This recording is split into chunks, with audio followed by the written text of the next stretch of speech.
A potential post-race penalty to a driver with a wrecking record 5 overtime finishes, and one driver remains the most unlucky of 2024. Let's chat about it.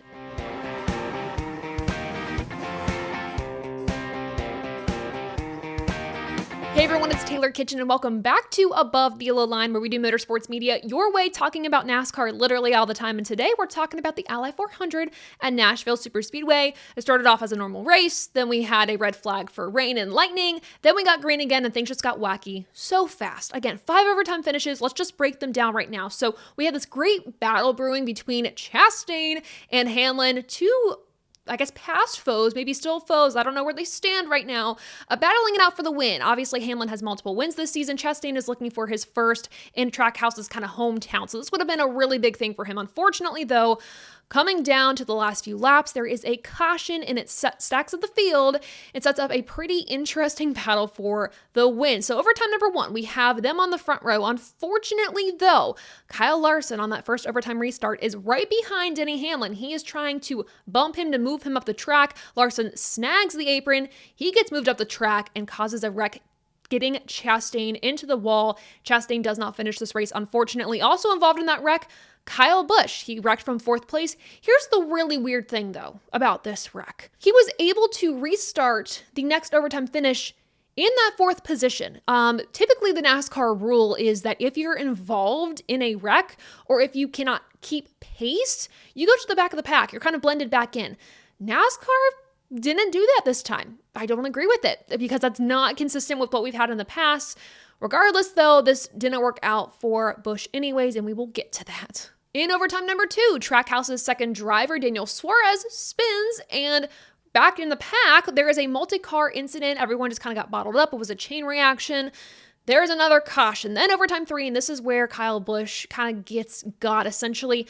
The drivers at this point were very low on fuel. Going into these overtimes, we knew that there was going to be a fuel saving concern. That was the big story going into these final so many laps. This time, though, you would have thought that the drivers at the front of the pack should have just should have been forced to pit, essentially, because they were so low. The fear is that a driver at the front of the pack is going to run out of fuel and then stack everyone up behind them on that restart. That is exactly what happened with Kyle Larson on the front row. He had no warning whatsoever that he was completely out of fuel. Tried to get the car going when he reached that start line, stacked everyone up behind him, and Kyle Busch goes into the wall. At this point, Hamlin and Truex have to pit, and then overtime number 4, Josh Berry spins, and then we get into overtime number 5, the final overtime of this race. At this point at the front of the field, we have Briscoe, Logano, Smith, and Priest. There are 4 drivers that are hungry for a win. One is a 2-time champion in the Cup Series, with his other 2 teammates already winning this season. So there's a lot of pressure there, but also for Zane Smith, who is last in points right now of the full-time drivers. Hasn't had a good season. This is his chance to turn it around, because remember, last year, NASCAR changed the rule where it doesn't even matter if you are not in the top 30 in points. If you are a full-time driver, if you win, you are playoff eligible. So this is a lot for Zane Smith. All these drivers were incredibly low on fuel. They go to green regardless, and Joey Logano gets the fuel light on in turn 3. Doesn't know if he's going to make it, but he's able to save enough fuel. He gets to the start-finish line and wins his first race of the season. And now all 3 Penske drivers are victorious in 2024, all getting their wins within a 5-race span. Joey Logano was above the cutoff line regardless heading into this race. He's able to, of course, keep that. However, this is bad news for Bubba Wallace, who remains below that cutoff line. The first one below that cutoff line, now minus 51 to the good, and Kyle Busch that I talked about, who needed a good finish today, minus 104 to the good, is going to need a win to get into the playoffs. As you can imagine, this top 10 is really weird, really bizarre. So, of course, Joey Logano, then Zane Smith, his career best finish in the Cup Series. Tyler Reddick was dejected after the race. He had a really good run built up on that top line. He could have potentially gotten to Joey Logano, but Logano pulled the block on him in those last few corners. So, what could have been a win for Tyler Reddick, which just wasn't meant to be, but still a solid finish for him after the day that he and his teammate Bubba Wallace had. We have Preece in 4th, another best career finish for him this season. We have Buescher in 5th, 6th, Ryan Blaney, 7th, Bubba Wallace, 8th, Kyle Larson, 9th, Daniel Hemrick, a good finish for him, and 10th, Noah Gragson. I also want to give a shout out to Denny Hamlin, who had to pit after overtime 3, but was somehow able to finish in that 12th position, so pretty impressive. Here's where we get to the drivers outside the top 10. Starting with Hocevar in the 16th position. We all know his history with some on-track altercations when it comes to maybe right hooking a driver or some of the sort.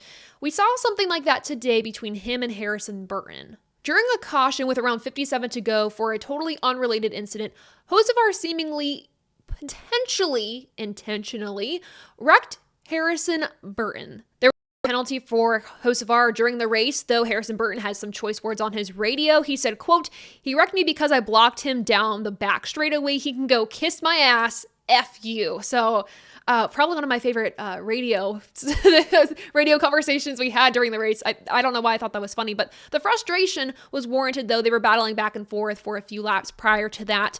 However, like I said, there was no penalty during the race for Carson Hocevar, but where the controversy strikes is we saw an on-track altercation or an on-track kind of bump and spin between Lane Riggs and Stephen Parsons during the Truck Series race on Friday. Lane Riggs got an in-race penalty of 2 laps, and he said after the race, that he was displeased with NASCAR's decision. He'd seen other drivers do something similar without repercussion. So it's like the officiating is not always even. Very odd, this race, compared to what we saw earlier this weekend. And then, of course, I talked about Kyle Busch earlier, but I did want to say that he finished in that 27th position. He had a really rough start to the race. He was racing practically outside the top 30 for the first half. We had that rain delay. Stage 2 ended. He decided to stay out, and that's where his luck turned around, seemingly, until, of course, those overtime finishes really screwed him over.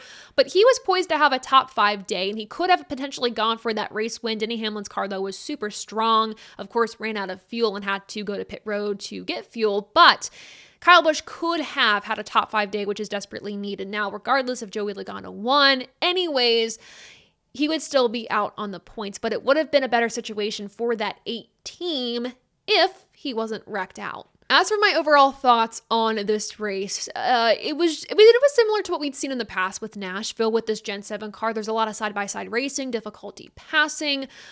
We did see Christopher Bell, though, unfortunately wrecked out of this race, but he dominated the first 2 stages, really. But we saw him kind of get out with the lead and just kind of take it, and then Denny Hamlin was able to at least run him down. But then towards the end of the stages, especially like the end of stage 2, they were stuck with lap traffic. They couldn't make anything happen, and kind of just the frustration of the product of this track, but it can also be looked as intense racing. That's another thing too. So the inability to pass with intense racing and the side-by-side action it provides. And it's like a back and forth wait for me, quite honestly. Listen, I love a good fuel mileage race. You all know this about me. And also like a tire management race, love those. However, this was sloppy. It got really messy really fast. I'm sure if you were at the track, though, you loved all the action that you were able to see. It was thrilling, but it was also messy. I would probably give this race like 68% above the yellow line. I'm just not feeling this one after everything. I could bump it up potentially to like a 74, but I feel like a 68 kind of fits the vibe of this race and just kind of what I felt we saw with the on-track action and product. Nothing super historical with this race, anything like that. It was a solid race. Wasn't my favorite, but we got through it, and 68% above the yellow line. What are your thoughts on the Ally 400? I know a lot of you were probably there. How was the experience? Let me know in the comments below. And with that, we are done with this episode of Above the Yellow Line. For more NASCAR news throughout the week and breaking news, make sure to visit TobyChristieCom. And of course, to get your ATYL merchandise and to learn more about us and what we do, make sure to go to AboveTheYellowLine.com. You can find our social media pages on our respective websites. There will be no TobyChristieCom live stream this week as we're celebrating Independence Day in the United States. So we're going to take that time off, barbecue a little bit, spend some time with friends and family, and of course, look forward to the second Chicago street race. Very excited to watch that one. So everyone stay safe this holiday week, and until next time, I'll see ya. Bye.